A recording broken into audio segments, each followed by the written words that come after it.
All right, everyone, we have an update on the Ebola outbreak actually over in the Congo. It has now hit a city of 1.4 million people. That's Butembo, over in, I believe, the northeast portion of that country there. That's fairly worrying because the problem is, typically, when you're talking about cities in the undeveloped regions of the world, they tend to be very packed in, very dense. It'd be like Timbuktu or something like Johannesburg.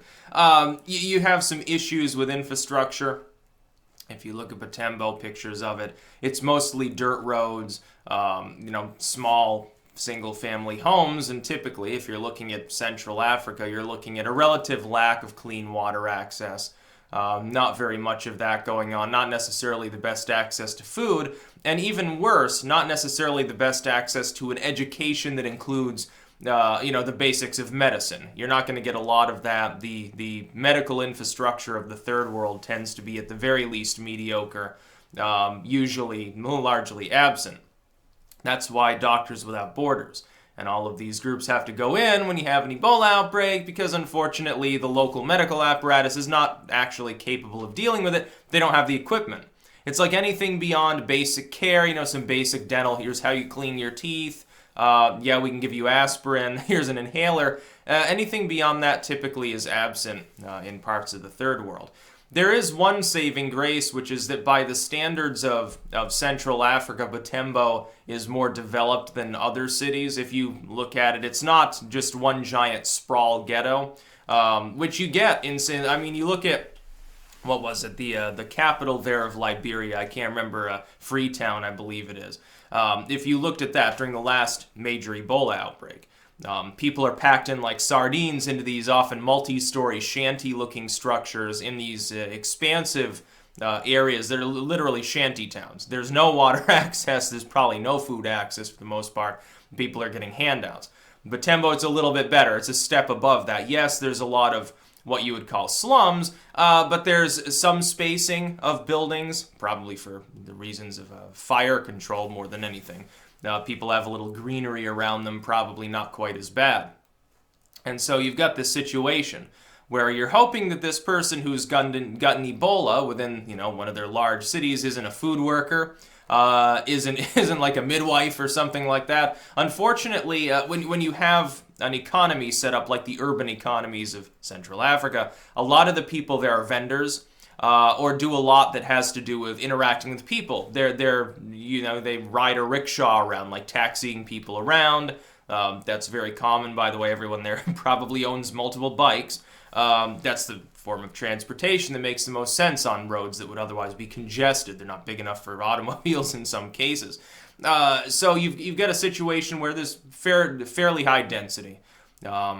This person could have worked in the food industry. Like, what if they work at a restaurant? They're like, yeah, I've been feeling sick for a few days. All of a sudden, I'm bleeding from my eyeballs. You could have literally 10,000 people coming into contact with them fairly close proximity. Even just walking around on the street. Let's say that they're going through a bustling, crowded market street. They could come into contact with 1,000 people directly, like literally just rubbing up against each other. Some of those people are almost certainly infected at that point, just from the sweat transference alone, let alone if they're coughing, they get flu-like symptoms, mild cold symptoms, which you get for 3 or 4 days before the worst symptoms of Ebola. Were they already sick when they got to this city, and so, hopefully they've quarantined them quickly? Or did they show up, they were over in the war zone or whatever, they get Ebola, they go back home. A couple days later, after already interacting with a bunch of people, they feel like they've got a cold, probably don't even go to the medical community right away. And therein lies the final problem within certain societies with regards to trying to quarantine things. The fear of, basically being grabbed up by a bunch of people in hazmat suits, strapped to a bed, forcibly medicated, and if you die, then being burned into a pile of ashes, frightens some people. I think it would frighten people here too. Look, every other epidemic movie, what does it portray? Is someone's terrified because they're sick. They don't feel that bad. Maybe they're like, oh yeah, I got the sniffles, and all of a sudden the government comes and drags them off in an armored vehicle. Yeah, it'd be a little bit frightening. It'd be a little bit like a zombie apocalypse movie, only it would be real. So you've got that situation. Then you've also got superstition involved with healthcare potentially overlapping with it, where people are more likely to go to literally the local root worker than to what we would call standard medicine. And in some of these countries, you can't blame them because the medical apparatus is so bad, it's probably more effective. Yeah, it probably is more effective to eat this bark or make a soup of these roots and bugs here because the medical apparatus is basically non-existent. What's the doctor going to do for Ebola? They're going to say, okay, drink plenty of water, sit there and suffer for the next week. We can give you clean water, we can give you food, which came from the UN in many cases. Other than that, there's not a whole lot they can do other than treat symptomatically. Okay, we can give you something for the pain. Is marijuana legal there? I hope they at least have medical marijuana in the Congo for someone who's got Ebola. I would say if someone's bleeding out of all orifice, yeah, they should be able to use whatever drugs they want. Dose them up with LSD, they'll forget all about the fact that they're sick. They'll probably still die, but they won't be in as much pain. So it's in Butembo. We saw this before. Several larger cities did get hit by Ebola during the last outbreak. The good thing is, in urban areas, especially within the third world, it's not like here where urban areas tend to be the most blighted zones and you get higher literacy in the outlying regions. In Africa, the more developed the area is, probably the more literate it is, and so the highest concentration density is also associated with higher literacy with regards to disease prevention.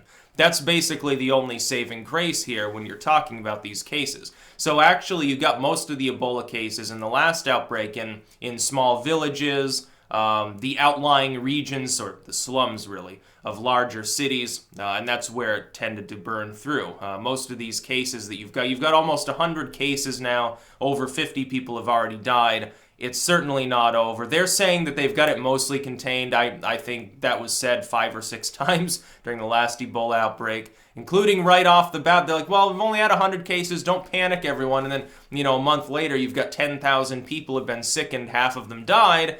Yeah, that wasn't easily contained. Nature contained it. Mankind didn't. Nature contained it because people started freaking out so much, their fight or flight kicked in, and they just avoided all physical contact with other people. That's essentially what happened, and then it mutated and started inoculating people with what was basically asymptomatic Ebola, limiting its capability of spreading in the areas it was already prevalent. Hopefully that happens here. Hopefully you get a mutation so that it becomes less deadly, but no more infectious, and slowly moves through the population, inoculating it. That's what happened with the Spanish flu. All of a sudden, it just disappears. This is what happened with the Black Plague. The Black Plague had already exhausted all of its natural reservoirs. It had infected pretty much everyone. There were, resurgences of it later on several times, but eventually it just plays itself out. Hopefully that's what happens eventually with Ebola writ large, and it stops existing as a disease, because it'd be a pretty shitty way to die. And it seems like only a few years ago, around the same time of year, we were still talking about Ebola back then too. That's about all. Peace out.